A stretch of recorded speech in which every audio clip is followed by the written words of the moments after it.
get started. Welcome, everyone, to today's University of Texas Energy Symposium. I'm Carrie King, research scientist and assistant director at the Energy Institute here at the University of Texas at Austin, and the sponsor of this speaker series. Before I introduce today's speaker, I will point out upcoming talks. We will not have a talk next week, March 17th, due to spring break. The following two talks after that will be Sarah Eftenharnejad, and she is a professor at Syracuse in electrical engineering, talking about power grid modeling and integrating renewable resources. After that, we will have Kyle Chan, fellow in foreign policy at the Brookings Institution, to talk to us about China's clean tech industrial strategy. I'll also just remind people that coming up here in about 1 month is the UT Energy Week, which is April 6th through 10th here on our campus. University of Texas at Austin. It's a free conference that we host every year on all topics related to energy. But today, it is a pleasure and honor to have our current speaker today, Joe DeCarolis, as the head and professor of the Department of Engineering and Public Policy at Carnegie Mellon University. Today, the title of his talk is Leading the U.S. Energy Information Administration in a Time of Rapid Change. And the reason he can give such a talk is that from 2022 to 2025, he served in his, of course, Senate-confirmed role as the administrator or head of the U.S. Energy Information Administration under the Biden administration. And as he points out, it is one of the 13 principal statistical agencies within the United States federal government. Under his leadership, EIA prioritized transparency and accessibility of its products and embarked on a bold new effort to revamp its long-term modeling program. For that, he was a professor of the Department of Civil Construction and Environmental Engineering at NC State University, and his research generally focuses on rigorous and impartial energy systems analysis to inform sustainable energy system development. So a little short view of his talk. He's going to talk about his tenure as administrator of the EIA in a period of rapid change and geopolitical disruption. Perhaps it's even increased since then. And so he'll discuss his priorities, what guided his leadership, how to ensure that there was strengthened transparency in the data and analytic products of the agency, and his emphasis on improving their long-term modeling capabilities, and other priorities, including construction of new data centers, development of an EIA data dictionary, data collection on cryptocurrency mining, talk about AI or data center mining, electricity more generally, open source model code for modeling, he'll touch on via his next generation energy system model. So we'll learn a little bit of insight about what goes on inside the government agency in charge of keeping data, statistical data that many of us rely on. So with that said, I will hand it over to Joe. Please go ahead and share your screen. And to everyone watching, please submit questions via Zoom on the question and answer feature, and I will try to interject during the talk if possible, or we'll ask them at the end. All right, can you see my slides? I do see it. Thank you, go for it. All right, well, thanks, Carrie, very much for the introduction. It's a pleasure to be with you all today. I was just telling Carrie before we began that I really appreciate this opportunity. When I left EIA, I went back to being an academic and jumped right back in, and really haven't taken the time to reflect with a little bit of distance on my time at the EIA. So this talk provided that opportunity. This is the outline for the talk. I wanted to start by just talking a little bit about the U.S. Energy Information Administration, some of the data collection and analytic products that EIA produces. Talk a little bit about my timeline in the role and the priorities that I set for EIA. And then I'm going to spend the bulk of the talk focused on discussing projects that aligned with those priorities that I had laid out. And then I'll conclude with some reflections from my time at EIA. So just to get started with an overview of the Energy Information Administration, as Carrie mentioned in his opening remarks, it is the statistical and analytical agency within the U.S. Department of Energy. There are 13 official statistical agencies across the federal government. Other examples include the Census Bureau, Bureau of Labor Statistics, Bureau of Transportation Statistics, and EIA is that official statistical agency embedded inside the Department of Energy. EIA's mission is to collect, analyze, and disseminate independent and impartial energy information for a variety of different stakeholders. That includes industry, policymakers, Congress, and the general public.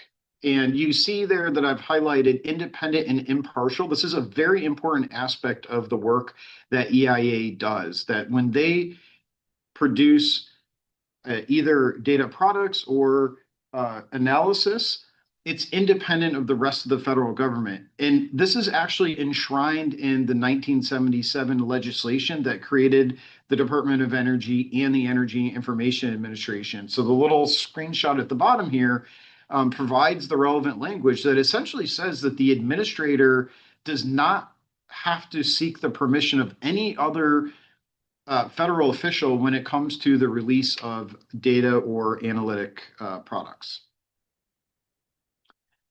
One of the most important roles that EIA fulfills is this comprehensive energy statistics program. By virtue of being a statistical agency, Congress has vested unique authority in EIA to collect energy data from industry. This data collection program is foundational to EIA's mission, and all sorts of people from all across the spectrum rely on this information. Again, policymakers, energy producers, consumers, investors, traders, analysts all rely on EIA statistics in their day-to-day activities. The largest operational area is the Energy Supply Survey Program. When you take a look, there's dozens of surveys that are out in the field that are collecting data, and that data is then published in over 300 reports a year with different frequencies. Some of those reports range from weekly all the way up to annual. On the demand side, there are three large-scale multi-year consumption surveys. There's the Commercial Buildings Energy Consumption Survey, or CBEX, the Residential Energy Consumption Survey, REX, and then the Manufacturing Energy Consumption Survey, known as MEX. I want to show you a series of these slides. The point here is not to go into detail, but to give you a sense for how comprehensive these surveys are. So this is looking at EIA's petroleum data collection program. And you can, everywhere you see a red box and then EIA dash and then a number, that's a different EIA survey that's out in the field. And you can see that this data collection spans the entire supply chain from the oil or gas well all the way to consumption by end users.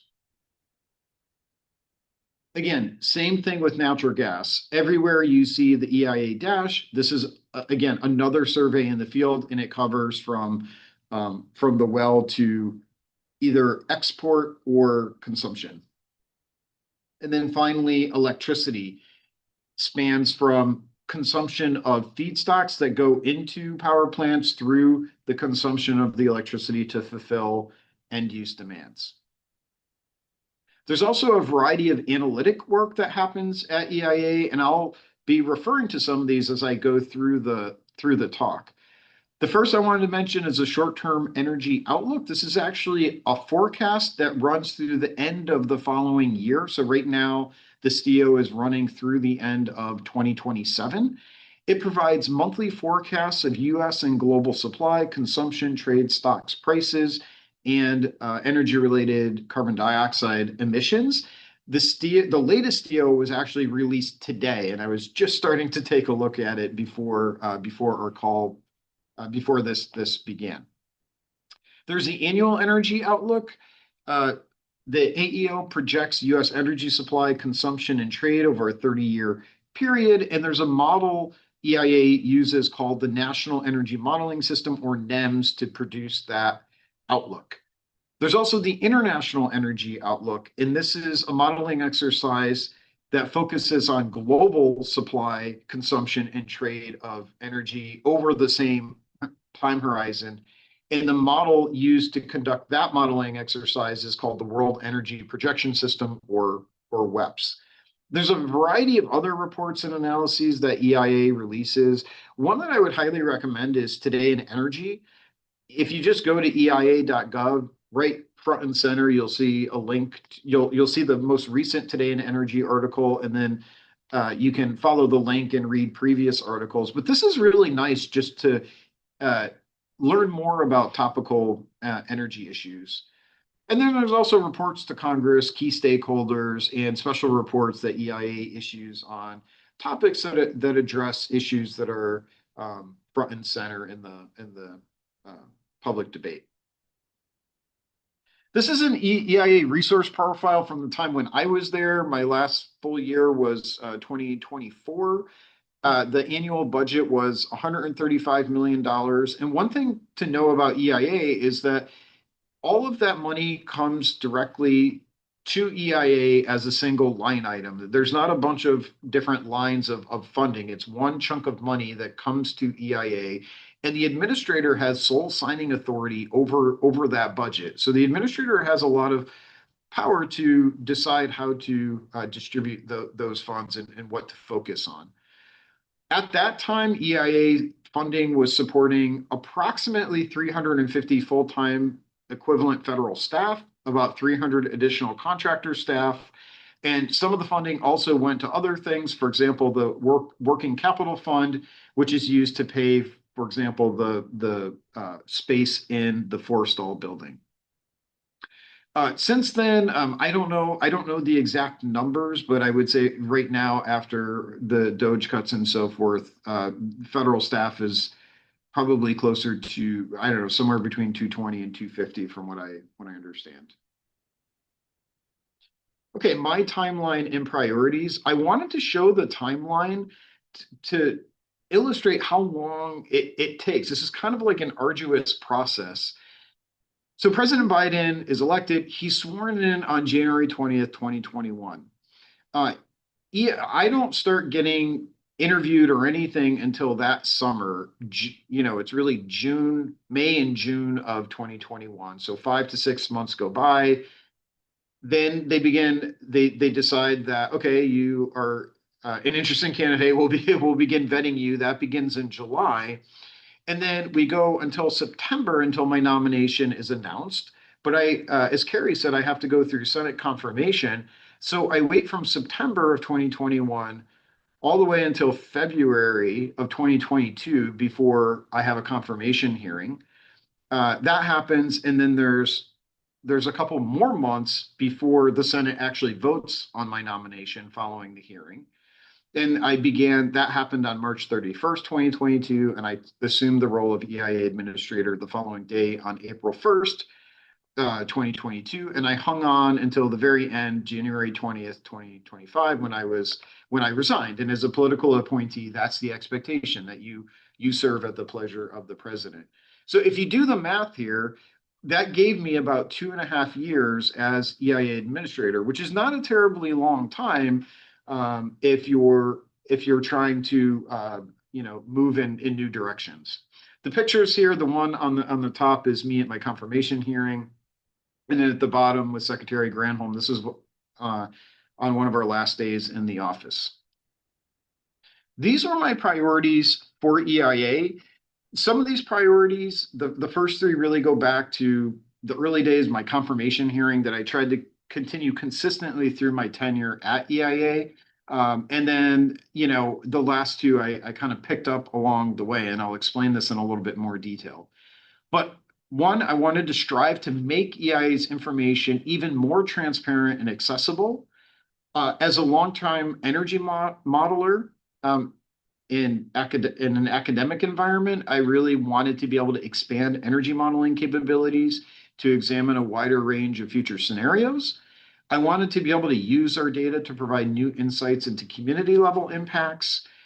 I also wanted to be able to help modernize EIA's IT enterprise. And then this last one was implicit. I never explicitly stated this was a priority, but we want to always be responsive to stakeholder needs, right? As energy issues arise, we want to make sure that that we're collecting the right data and that we can use that data and analysis to inform, again, public conversations.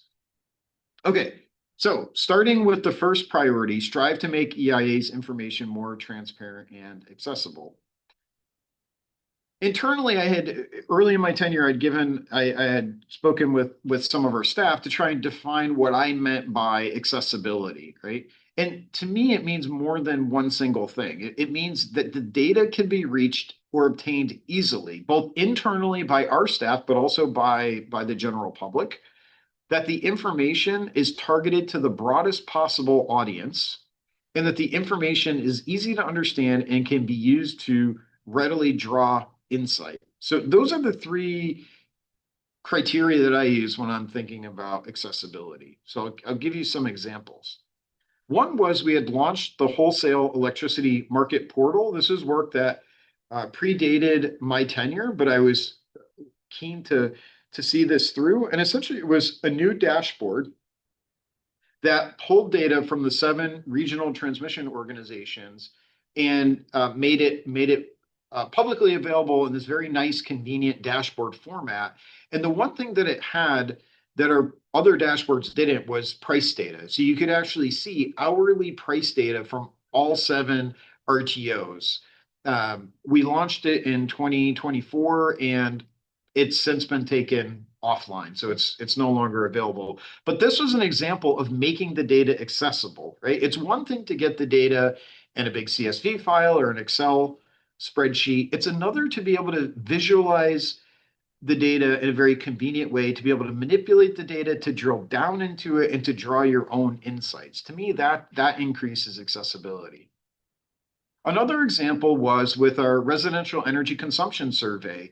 Again, typically the data, it is all made publicly available, typically in spreadsheet form, but the team built a dashboard in ArcGIS to be able to visualize this data in a very convenient way. So this is just a screenshot from the dashboard, and you can pick a particular consumption quantity, and it would return the relevant statistics. It would rank order that consumption metric by state.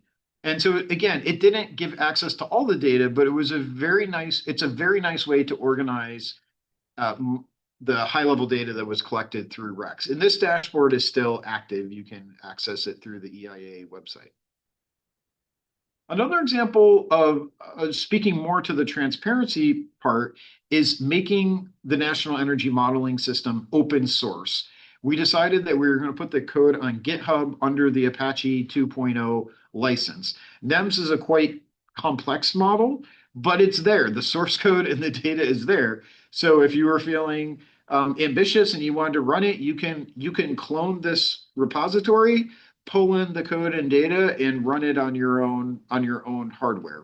I'll talk about this a little bit later on, but we had set up a governance process so that people who were using the model and had suggestions for code improvements, there was a way for us to handle that feedback internally at EIA.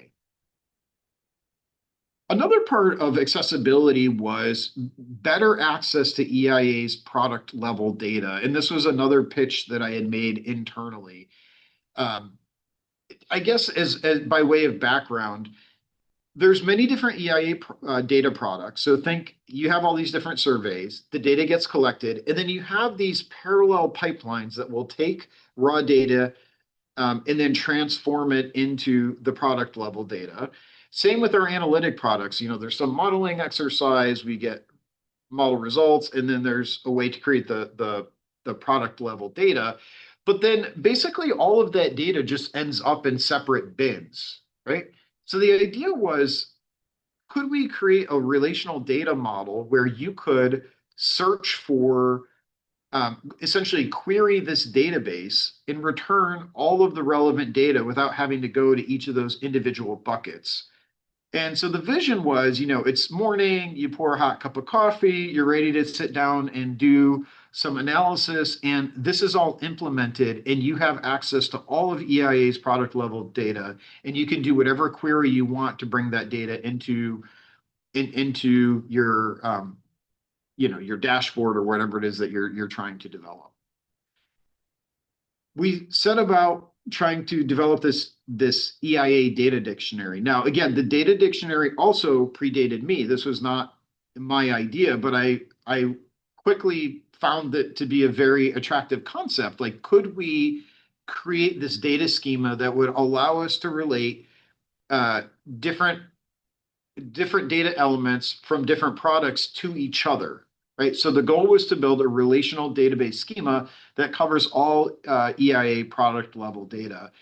The tables here in black, this is just something that I copy and pasted from a presentation that I was giving internally, where we were starting to think about, okay, could we have these different tables that describe EIA product data and how would they relate to one another to build this product index? Now, I was hoping we would get to the point where we could actually implement this data dictionary and it would be made accessible to the public, but we didn't quite get that far. It was still very much in the experimental phase. Okay, second, we want to expand modeling capabilities to examine a wider range of future scenarios. As a modeler myself for a long time prior to coming to EIA and being very familiar with the annual energy outlook, I thought it was very important to articulate what I saw as the value of the AEO. So I wrote a foreword to the AEO in 2023. And essentially what I argued was, hey, the energy system is changing rapidly. At that time, right, we were thinking about, wow, there's this really rapid technological innovation around renewable energy, around electric vehicles. There were record high levels of petroleum and natural gas production. There was heightened geopolitical risks due to Russia's invasion of Ukraine. The IRA had just passed. So there was all this stuff going on. The energy system's changing rapidly. And wouldn't it be nice if we could produce a precise forecast of what we thought what was going to happen, right? And the truth is we can't do that. The uncertainty about the future is simply too high. So I highlighted the key sentence here, which is, we can't do that, right? Our objective must be to identify robust insights rather than precise numbers. We need to be thinking about ranges and trends, not predictions and point estimates. And this is not a new idea coming from me. This goes back decades to the Stanford Energy Modeling Forum and people like John Wyant and Hill Huntington, who were making this argument that we shouldn't be using these models to produce precise forecasts. They should be used to develop insight. One of the key aspects of the annual energy outlook is the reference case. And in my observation over a long period of time, many analysts will pluck the reference case out of the AEO and treat it like a forecast. And that's not a good idea. If you look at the language on the left-hand side, this was from AEO 2022, and I've highlighted the key sentence. It says the reference case serves as a baseline for comparison between side cases that explain alternative trends. Perfect. That's what the reference case is. It's essentially the future world under nominal conditions with current laws and regulations, right? So EIA's in the reference case is not making assumptions about new policy that might happen in 5 or 10 years. It's just current laws and regulations, right? That's what the reference case is. But then when you looked at the AEO 2022, 70% of the figures that appeared in the narrative focused exclusively on the reference case. I show one example here on the right-hand side. This is looking at energy-related CO2 emissions. So you're only seeing the reference case. So if you present figure after figure with only the reference case, it really starts to look like a forecast, right? So the context in which the reference case is being presented also matters. So in AEO 2023, we tried to look at this in a different way. This is an example result looking at electricity generation by different sources. The reference case is that black line, but you see this around the reference case, you see this gray band. That gray band is encapsulating the maximum difference across all of the scenarios that were run. So in AEO 2023, we ran 14 different cases the reference case plus 13 additional cases. Out of those, there were 4 that were actually new combination cases. So typically in the AEO, cases represent varying one thing at a time: high and low oil prices, high and low oil and gas supply, high and low zero carbon technology costs, and so forth, macroeconomic growth. The combination cases looked at combinations of high and low economic growth, that was a demand side perturbation, with high and low zero carbon technology cost, which was a supply side perturbation. And that helped to expand the range of results that we were looking at. So again, the gray band represents the range of results that we saw across all of the 14 cases that were run. And again, I think it helps to highlight that there are uncertainty in these projections. The other thing we did was building on work that had been published by Kak et al. In 2017, where they actually advised the EIA to build these uncertainty cones. We actually did it in AEO 2023, focused on energy-related carbon dioxide emissions. So what exactly did we do here? The way that the method works is we've been running, EIA has been running the AEO for a long time. So we've got lots of past projections, right? With lots of data to draw on. Not only do we have the past projections, we know what actually happened. We know what the observed data is that we were trying to project. So you choose a set of time horizons, right? Like 1 year, 5 years, 10 years, 15 years into the future. And then you look across all the previous editions of the AEO, and you pick an output quantity like CO2 emissions, right? And you look across all those previous editions, the difference between what was projected and what actually happened. And you'll get a series of deltas, right? Differences between actual and projected. And you can use those deltas to form a distribution. And if you have that distribution for different future timeframes, you can build this uncertainty cone. Right? And that's what you're looking at here in blue. So again, AEO 2023, the black line is the reference case. The gray lines represent the min and max CO2 emissions that you get from across the 14 cases that were actually run. And then you can see these 2 different blue uncertainty cones. The dark blue cone captures 50% of the historical projection errors. The wider light blue cone captures 95% of the historical projection errors. What's interesting about this, right, is if there is systematic bias in the projections, then that's going to come through in these distributions of differences, which inform the uncertainty cones. And in fact, you can see that EIA often misses policy that gets implemented in the future, which often leads to lower emissions. And you can see that the distribution of emissions here skews lower compared to the scenarios that we ran. So anyway, an interesting approach to characterize uncertainty. And what's nice about this is we don't have to run the model lots and lots of times. We're literally just using past projections to build this uncertainty cone. Okay, so that was AEO 2023. There were some provisions, though, of the IRA that we were not able to model very well, and we wanted to make sure that we got that right. And one of the things that I learned is that it's just very difficult to produce the AEO year after year without a break. Essentially, there's a long production process. At the end, the AEO gets published. There's a little bit of a break, and then it's right back to working on the model, new data, calibration to lead up to the next AEO. And it was very clear that if we wanted to do more in-depth work, that we needed to take a break from the AEO. So I just made the executive decision that we weren't going to publish an AEO in 2024, and it was going to give the modeling teams time to catch up and implement some of these changes.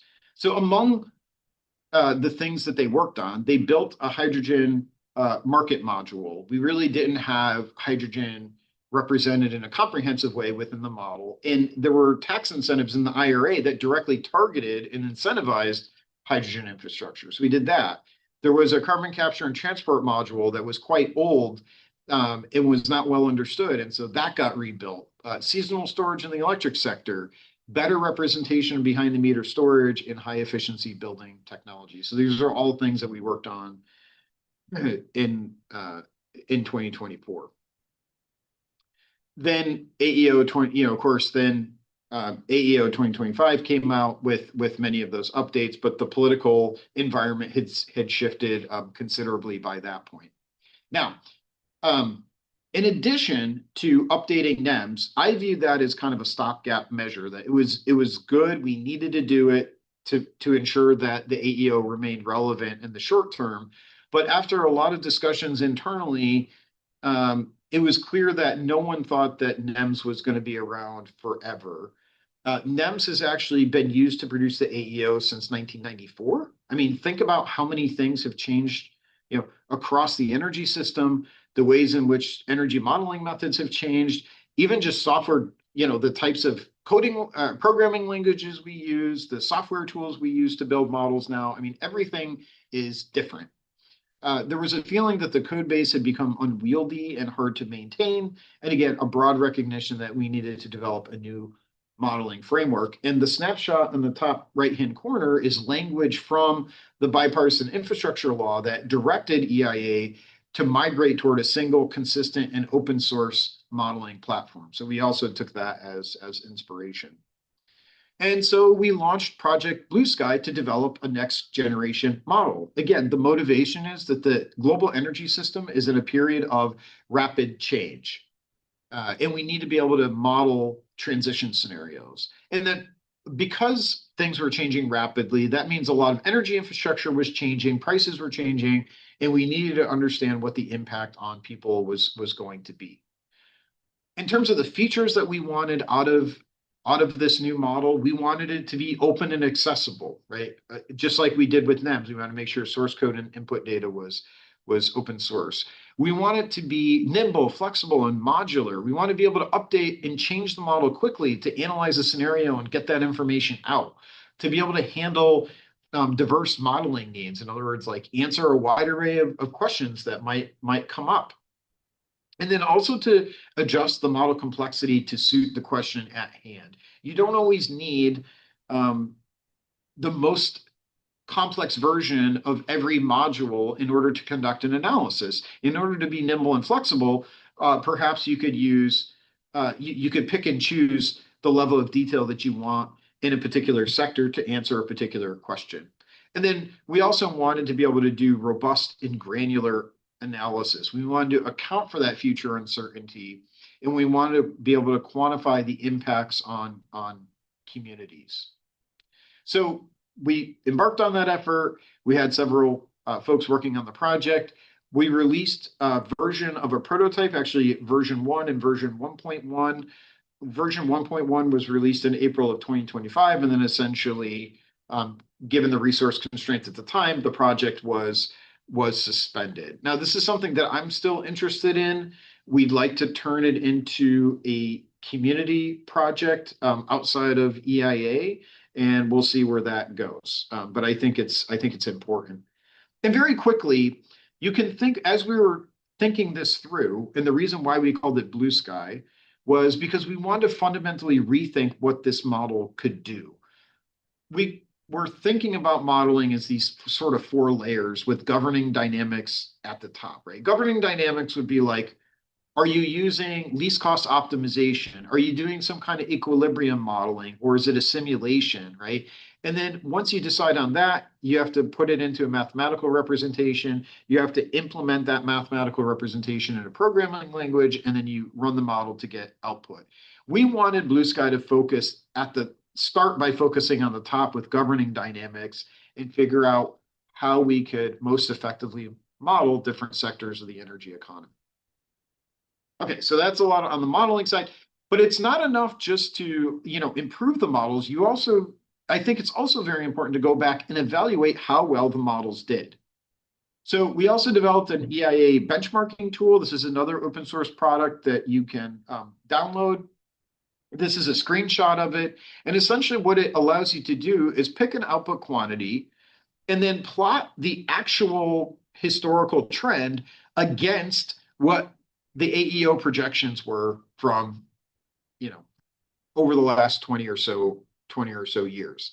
I gave a talk at MIT late in 2024 where I showed a bunch of examples of this, but I'm going to give you one example here just to kind of illustrate what we were able to learn.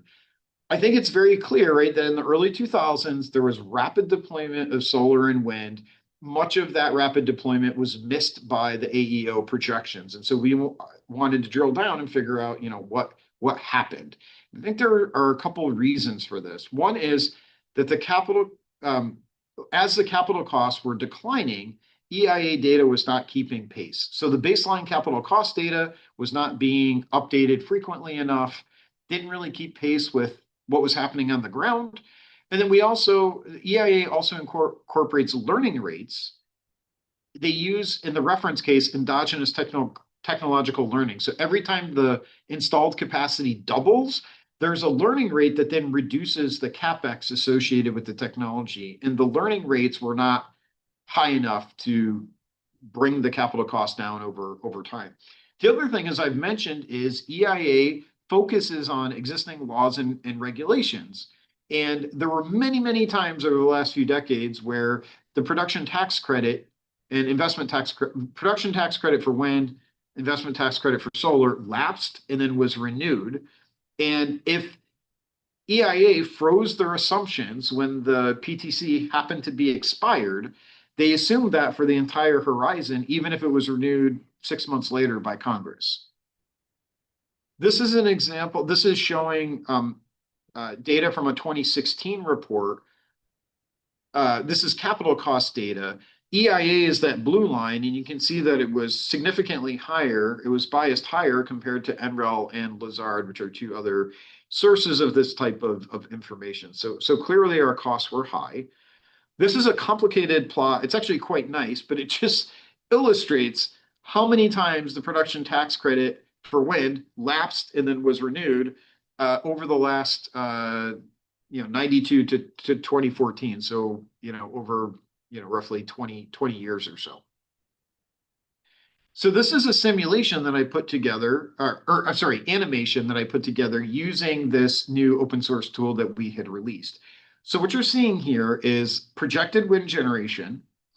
That thick black line is actual historical wind generation, and then it's basically the animation is iterating through all editions of the AEO and adding on to project the projections from different AEO editions on top of the observed data. And you can see, right, that clearly EIA projections were not keeping pace with the amount of wind generation that was actually taking place. And I think it's important to be able to go back as a modeler and look at this and learn from it.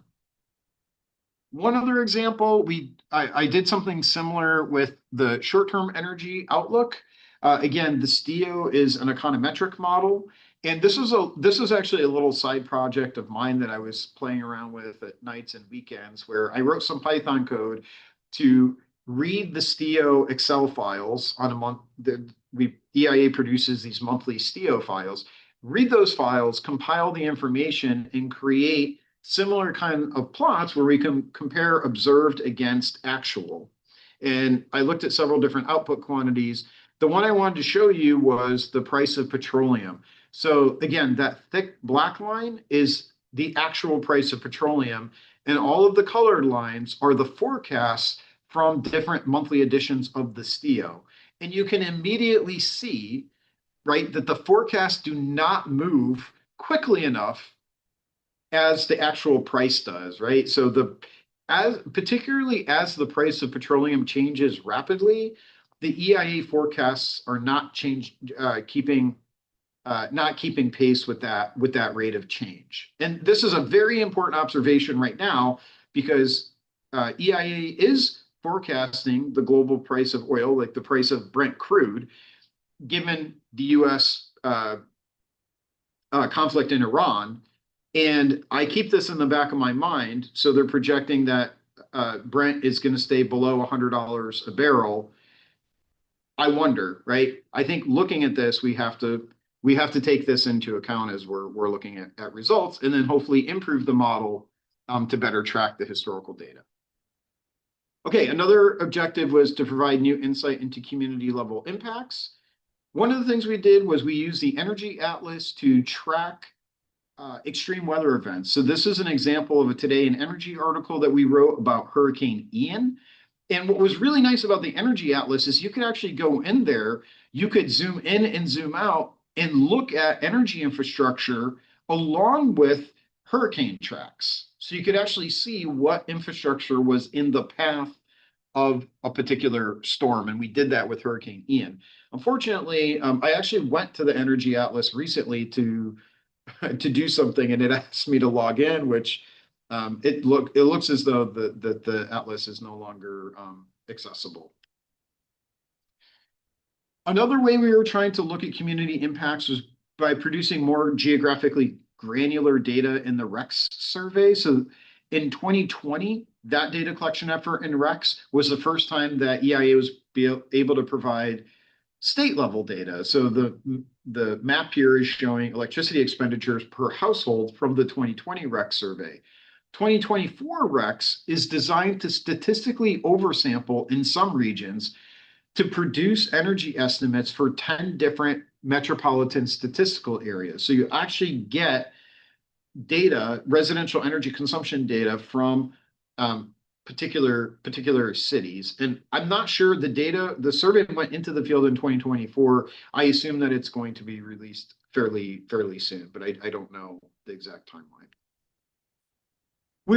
EIA was also directed by Congress to survey utility disconnection notices. This came through in 2023 appropriations.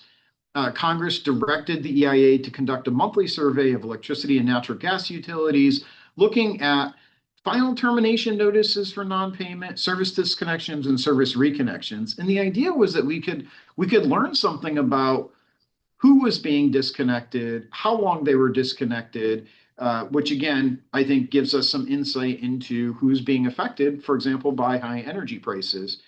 EIA 112 was a new survey that was developed, approved, and deployed. I'm not exactly sure what the status of that survey is, but it was put out in the field. We also set out to modernize EIA's IT enterprise. This was not front of mind when I joined EIA, but it quickly became front of mind. So when you go to the EIA website and you search for data, a lot of that data is being queued up from EIA's data center. And when I joined, that data center was in the basement of the Forrestal building where EIA and most of DOE is located. And in June of 2022, there was some voltage irregularity that led to hardware failures. And the data center basically went down for a period of time. And this was a big problem because, to set the context, this is the summer of 2022. Again, Russia had invaded Ukraine. Gasoline and diesel prices were soaring, and all of a sudden we can't publish data. Now, the gasoline prices were not as big of a deal because other organizations like Gas Buddy and AAA publish gasoline price information. Diesel prices, though, that was data that we collected, and there wasn't a good alternative source. And trucking companies actually use EIA diesel price data to reimburse their truckers. Okay, so you can imagine they were not happy when they found out that the data for that week was not available. Right, so this was a bad situation. We had to fix it, and so the long and short of it is, we built a brand new data center that went online by the end of 2023. And not only did this data center get built in a proper data center facility, but we were able to migrate all of the code. And all of the credit for this goes to the IT staff within EIA. Like, I had nothing to do with it. They did all of the heavy lifting and work to make this happen. We also instituted revision control. So there's a lot of code that was being developed that wasn't revision controlled. So we implemented GitLab agency-wide. And the idea was that if you're developing code, it should be in GitLab so that we can track it.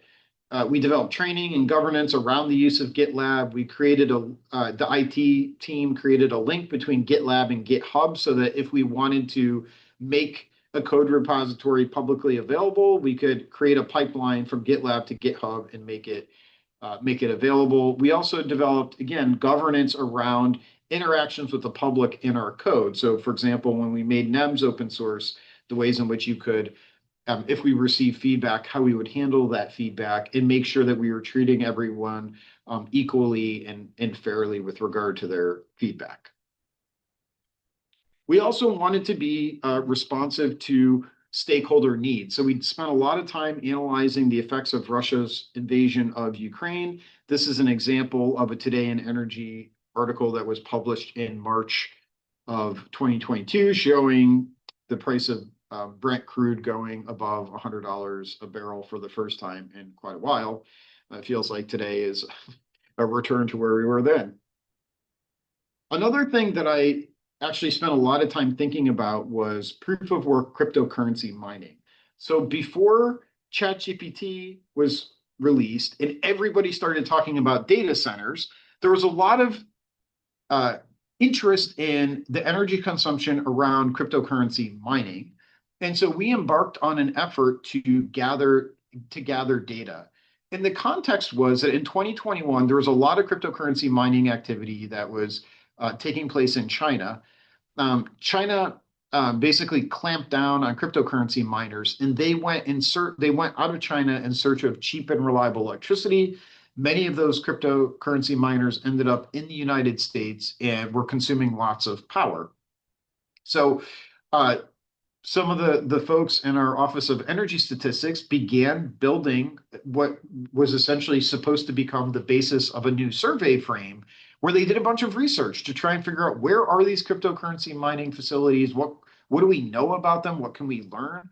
And over a period of about a year, they'd identified 130 different facilities across the US. And they did this by just scouring the internet, trade journals, company financial reports, news articles, just internet searches, trying to find whatever information they could.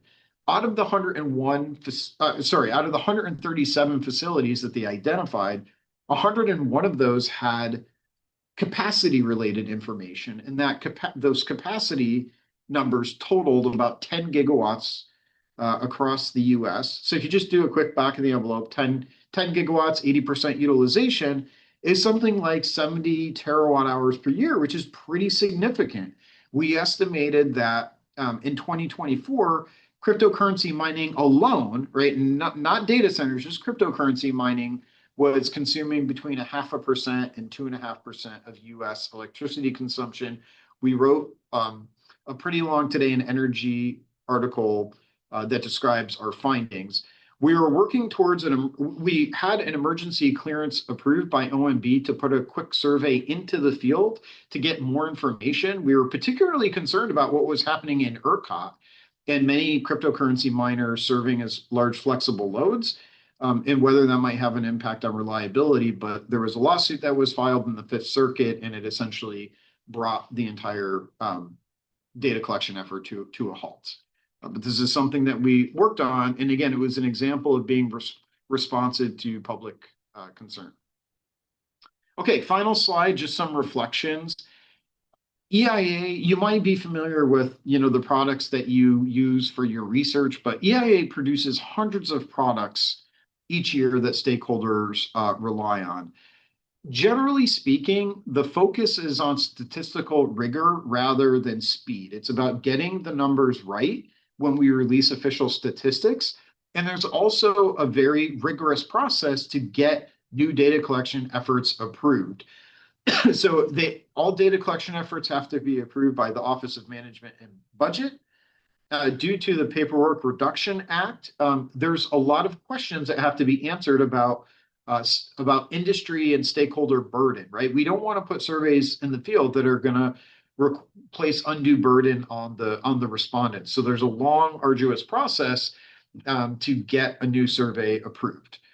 And that's great. I mean, it's important, I think, to focus on rigor and to make sure that we get it right. But it can also be challenging in a world that's changing rapidly. So you look at the growth of data centers, for example. If it takes 2 years to get a new survey in the field, and data centers are growing that quickly. It really is a challenge. And it would be really nice to have some baseline EIA data. The other thing I learned is that it takes time to shift direction. You can't, it's very hard to do things overnight. And administrators, by virtue of being political appointees, have limited time. So it's a real challenge to pick your priorities and try your best to see them through. And then, winding down here, EIA data and analysis are just really crucial to our national energy conversation. I would tell people that EIA data is really the foundation on which our collective understanding of the US energy system is built. And final point, being EIA administrator was, a huge honor. The people at EIA are absolutely incredible, and I enjoyed every day that I had the privilege of working with them. With that, I will conclude and happy to take any questions. All right, thank you. I'll find my button to keep talking now. Come back to talking. So thanks for that. Yeah, I think pretty, let me shift this over here. Good overview of the things you worked on, the things that EIA does, and the challenges you had. We do have a few questions here. And I'll have some for my own, but I'll get to those here. There's one I did not interject earlier because I didn't see it fast enough, but this is just a kind of question on EIA administrator appointment. You talked about how long it was to get appointed, and the question is, well, what happens in between when an administration starts and the new administrator gets appointed? Who's in charge then? Yeah, excellent question. So what happens is there's a deputy administrator who assumes the role of acting administrator. So this is a career official who steps into the role and serves as acting administrator. In my case, when I was being interviewed, I actually asked, would I step into a role at DOE before my confirmation? And I was told, no, we actually don't want that. We don't want you in the building. We want you to be EIA administrator and act independently. And so you're going to sit tight in your academic role until you get confirmed, and then you'll become administrator. And so during that period, there was an acting administrator. Right. Okay, here's a just kind of programmatic question. EIA Atlas is not accessible, it seems. Maybe somebody looked. Without an Esri license for ArcGIS, that's what the person's stating. Is there data behind it that's available otherwise? That's a good question. I'm not sure. I discovered this recently myself. I assume that the EIA data that informs the Atlas is probably available. For example, through the EIA does have an API where you can access a lot of the product level data. But the advantage of the Atlas was, again, this very quick visualization that you could just go there, look at the map, and then superimpose different types of infrastructure on the map, look at extreme weather and so forth, and get this nice visual. Here's a question I'm going to add on to it because it's related to kind of what you ended on. This is maybe implying too much what you said, but I'll read the question. How do you stay focused on your priorities when you know in the back of your mind that they might be undermined or reversed by whoever comes after you? So that's a question I'm going to add on that. Just kind of the practical examples you said, for example, the cryptocurrency data, and then you seemingly asked for permission or to have a new survey, and then that was denied. It got sent to court. You also talked about the electricity market portal with wholesale electricity prices, and that was the thing, but now that's not online. So how do you give us insights into how it works between publicly available data and data that, for the most part, companies are doing for their own business model? And do people have these discussions with policymakers about, no, I don't want the EIA to do that. That's my business, and don't put that data out there, or these kinds of things. So how do you think about those questions? Yeah, so I guess to the first question, my approach was to build internal consensus, because I kind of had this feeling that, okay, if I just go in and for example, I might have very strong opinions about modeling, and I do, but I didn't want to come in and just say, okay, this is what we're doing, right? Because what happens is everybody knows, right, that you have limited time, and if it just becomes Joe's thing, okay, that's Joe's thing, like let's right? Mhm. And they don't really buy into it. I mean, why would you really get enthusiastic about working on it? So I really went to the staff, and again, they're incredible. They're very knowledgeable about these things. They have great ideas. So I came in with my own ideas, but I went to the staff and said, "Hey, this is what I'm thinking. What do you all think?" Right? And then we had lots of discussion and debate about how to move things forward. So I tried to build internal consensus before taking big actions like for example, the Blue Sky project. We had a series of internal meetings before we went in that direction.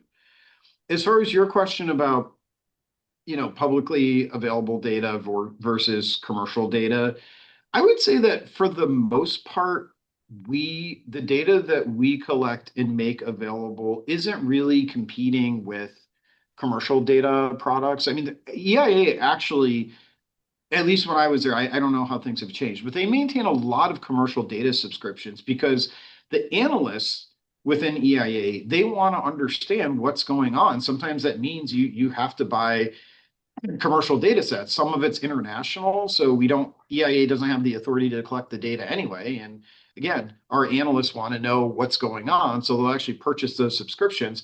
In some cases, they'll actually negotiate with the data providers to see if we could make some of it publicly available, right? But then you have to negotiate, okay, like at what resolution do you make it available, and all of that, and how much are you willing to pay for it. But there are instances where EIA is taking commercial data and paid to make it public. But I would say in general, there's not that much competition. The wholesale electricity market portal just did a really nice job taking data that's already publicly available and just putting it into a nice clean dashboard. Right. Well, for the I guess the crypto mining Yeah. electricity consumption, you said, I think you were trying to think about a new data collection form, Yes. and I guess it didn't get approved, or it got approved and then it went to court. So, I mean, just some insights into how approval of data, you say the administrator has broad authority to collect data, but there's maybe some approval process. So can you give us some more insight Yeah. into So that what process happens? and how this particular one got overruled or why? Yeah. So anytime you want to begin a new data collection, it has to go to the Office of Management and Budget for approval, and that's what we did. What we tried to do in this case, because cryptocurrency mining demand was growing so rapidly, we made the case that we needed an emergency clearance where we could get a mandatory survey into the field quickly, and OMB approved it. But then it was taken to court in Texas. And it just sort of gets into this gray area about what exactly is the responsibility of, an agency, a statistical agency like EIA. What do they need to do before they can, file an emergency clearance? And so in the end, we just took the whole thing down and decided that it was more prudent rather than going through that. It was more prudent just to go through a regular clearance process. But then all of a sudden, right, the data center discussion blew up, and that also became relevant. But then that really changes the scope of the effort. And so, we had started to work on it. I don't know what the status is now, but it's an example of how quickly things change, and trying to keep pace with that change and provide data that informs the public. Right. All right, great. Um, let's go with this one. So, and, we'll see how you know to answer it. How do you think federal government shutdown affected EIA data generation? Maybe he means now, or maybe any general government shutdown. Are you concerned that another shutdown can have a big impact on U.S. energy markets? But you gave some examples of how some businesses rely on it. But yeah, insights into how government shutdowns affect the data and, I don't know, markets more generally. Usually, I guess the good news is that historically EIA has been just fine during shutdowns, and the reason is because a lot of the work, or sorry, a lot of the funding goes to salary. And so strategically, the administrator typically sets aside um, reserve funds for exactly that possibility. So like when the shutdown happens, there's essentially say budget savings that EIA can draw on to pay salaries. And as long as it's not like a super extended shutdown, typically that is enough to ride through most shutdowns. So when I was there, I can't remember. I think there was at least one shutdown, and we were okay. We were able to pay everybody, to come to work during the shutdown. Right.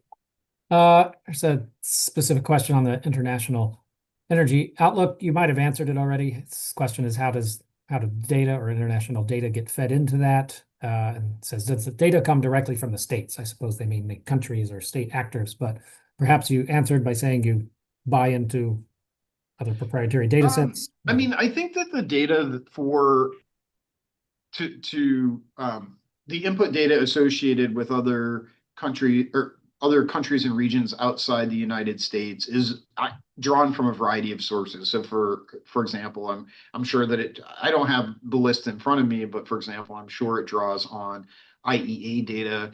EIA also does track international energy data. So there is an international program. It's just that we're either purchasing the data or we're basically taking it from other sources. We're not doing primary data collection in other countries. All right. You maybe partially answered this, but how can startups in the energy grid monitoring best interface with EIA or their tools, and how specific do tools like Blue Sky get in terms of asset failures? I don't know. I guess that's one particular thing, Okay. but you mentioned APIs to access data, but Yeah, I mean, how do I we do think this? that for startups, I think there's a tremendous opportunity to use EIA data in creative ways. So for example, if you do go to the API allows you to programmatically access all sorts of EIA data and then pull that if you're, for example, trying to build some kind of grid dashboard that you're trying to use to inform your customers about what's happening. I mean, you could directly interface with the EIA API. I mean, it's completely free and make use of it. And to me, that's a benefit because there's a lot of that work that EIA is just not going to have the ability to do. I mean, we wanted to build data dashboards, but right. I mean, there's an infinite number of things you can do. So to me, it's a real benefit if there are companies that can come in, use the data, if they can use it to build a nice dashboard that they can then use for their own purposes. That's great. Right. Here's a good question. Maybe have some insight. Do you think the annual energy outlook effort can be replicated at the state level? I assume here they mean the states of the United States level, and I guess to some degree it probably is. And how do how do you think about that? Yeah, I think it's a great question. I mean, I think that's ultimately where we would where I think things should head, right? Is models, NEMS, for example, is good at looking at macro quantities, right? Like total CO2 emissions, total generation from different sources, prices.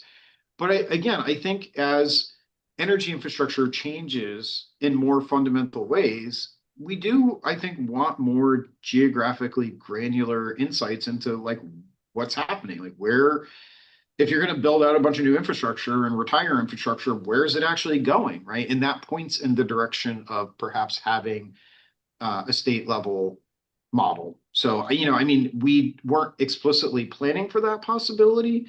Obviously, going to the state level can be more complicated, but I think it's definitely worth considering. And there's all sorts of ways that you could handle this. You might solve a regional model and then downscale it to the state level or even below that, or you could try and endogenize decisions at the state level, but that's going to require more effort. Right. Okay. Well, I'll maybe sort of end here with the sort of high level question. You gave us this four layers of thinking about making models for some of us that do modeling or a little inside baseball of the modeling world.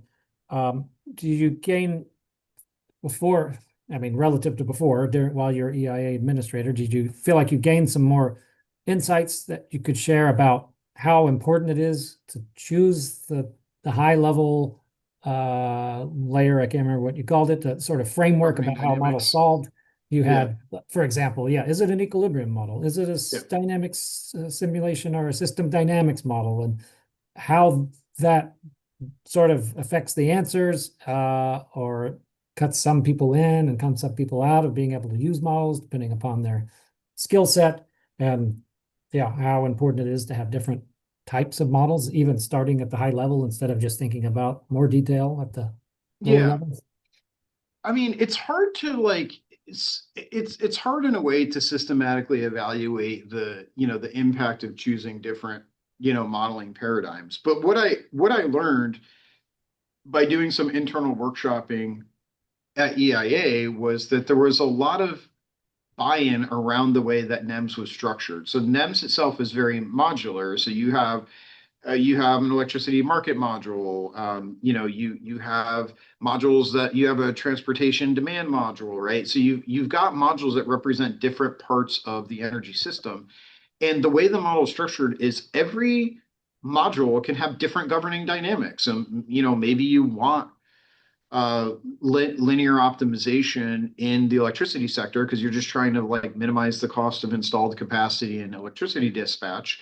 But in the building sector, maybe that's more of just maybe it's optimization, maybe it's just like a calculation. In transportation, they use a consumer choice model. And so you're actually able to choose the appropriate governing dynamics for each sector of the energy economy. And then the way that it all gets tied together is by seeking equilibrium. So the model seeks equilibrium among these different price quantity equilibrium across the different modules, right? So that frees you up to choose the governing dynamics that you think make the most sense for that particular sector of the economy. Um, so Blue Sky was going to take that. It's the plan is to take that basic structure, but rather than just take what's in NEMS and say port it to Python from Fortran or something like that, fundamentally rethink, do the assigned governing dynamics for each sector actually make sense, or is there something new that we should try? Right? Maybe there's some other representation that makes more sense for that sector. And even better, maybe you could change it, right? Maybe you could have different governing dynamics and you could experiment to see if I choose one versus the other for this sector, how it affects the results. Right. Great. Okay. Well, maybe we'll end it there. So thank you again for everyone. This has been Joe DeCarolis, professor and head of the Department of Engineering and Public Policy at Carnegie Mellon University. Joe, thanks for joining us for a very informative UT Energy Symposium.